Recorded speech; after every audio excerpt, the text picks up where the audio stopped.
Yo, salut à tous, j'espère que vous allez bien. On se retrouve aujourd'hui pour une nouvelle vidéo. De plus en plus d'hypercharges sont disponibles dans le jeu, mais quels sont les meilleurs? Je vais tenter d'y répondre avec mon classement des 20 meilleures hypercharges, selon moi. Je rappelle tout de même que ce n'est que mon avis. Il est donc normal qu'on ne soit pas tous d'accord sur le classement des 20 meilleures hypercharges. N'hésitez pas à écrire votre propre classement des 5 meilleures hypercharges dans les commentaires. Et n'hésitez pas à vous abonner et à liker la vidéo si vous aimez le concept.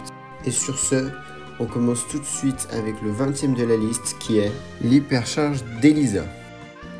Lorsque Elisa super pendant son hypercharge, elle va repousser les ennemis présents dans son super. Sur le papier, ça a l'air incroyable. Elisa, son seul point faible est le corps à corps.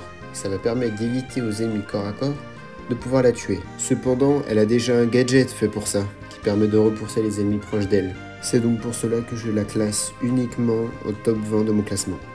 Au numéro 19, nous avons l'hypercharge de Jean. Lorsque Jean utilise son super pendant son hypercharge, 3 mains vont sortir de lui afin d'attraper 3 adversaires. Et pourtant l'hypercharge a l'air ultra cheat. Mais cependant, il faut déjà que les ennemis soient très bien placés afin de pouvoir en grab plusieurs. Et surtout ce qui est pour moi le plus gros point faible, c'est que lorsqu'il attrape des ennemis, ils arrivent directement à lui. Alors que son super de base prend du temps, ce qui permet aux coéquipiers ainsi que Jean de l'attaquer, ce qui n'est pas le cas pendant l'hypercharge. C'est son côté trop hasardeux qui fait qu'il est seulement à la 19e place de ce classement. Ensuite nous avons l'hypercharge d'Angelo. Lorsque Angelo super pendant son hypercharge, son super va le suivre constamment. À la sortie d'Angelo, son poison était ultra fort. Mais après son gros nerf qui s'est pris, je trouve que son super a très peu d'intérêt. C'est pour cela que son hypercharge, je trouve également qu'elle a très peu d'intérêt. Mais pas au point d'être inutile. À la 17e place de ce top, nous avons l'hypercharge d'El Primo. Lorsque El Primo super pendant son hypercharge, les ennemis sont projetés vers lui.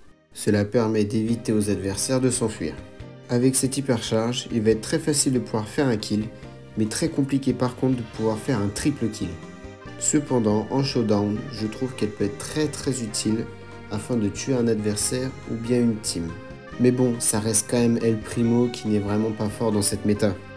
Ensuite, nous retrouvons l'hypercharge de Gale.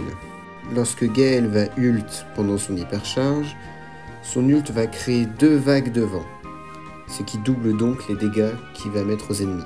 Je trouve cette hypercharge assez forte, parce qu'elle permet un contrôle de zone énorme.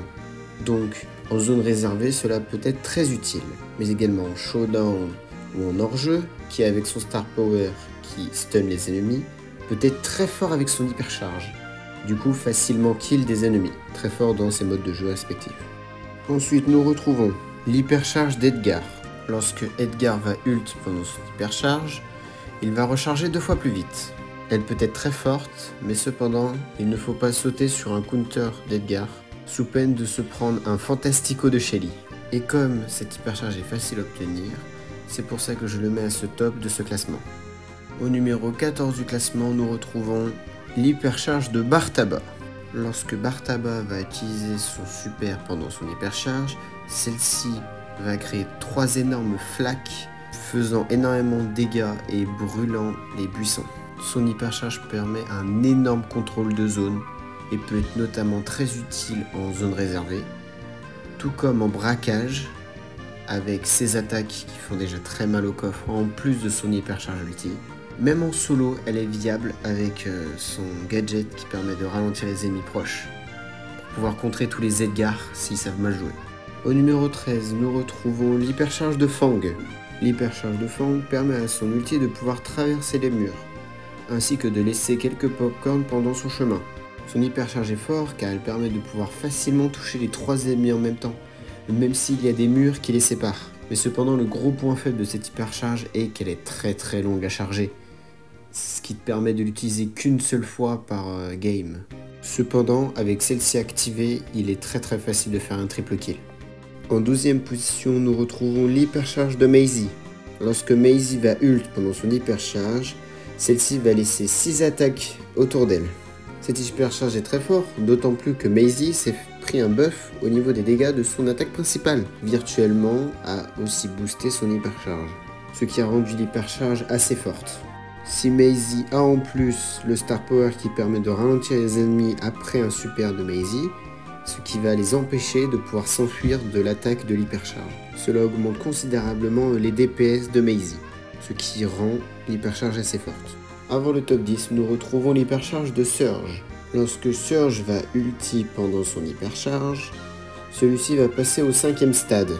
Le 5e stade permet à l'attaque de Surge de se diviser quand même si elle ne touche ni de mur avec son Star Power, ni d'ennemis. Le 5e stade est un clin d'œil flagrant au premier Star Power de Surge avant qu'il soit nerf, qui permettait, comme l'hypercharge, de diviser toujours l'attaque, même si elle ne touchait ni de mur ni d'adversaire. Elle est très forte selon moi, parce qu'elle permet d'augmenter considérablement ses dégâts et surtout son contrôle. Surge va être beaucoup plus menaçant à son 5e stade qui va forcer les ennemis à le fuir. Elle est notamment très forte en zone réservée, mais également en showdown. Et voilà YouTube, c'est la fin de la partie 1 des 20 meilleures hypercharges selon moi. Mais ne partez pas tout de suite. Je rappelle encore une fois que ce n'est que de mon avis. Et n'hésitez pas à dire dans les commentaires si la vidéo vous a plu ou non. Les vidéos comme ceci me prennent beaucoup de temps, donc n'hésitez pas à liker et à vous abonner. Et sur ce, je vous dis à la semaine prochaine pour la partie 2, et ciao!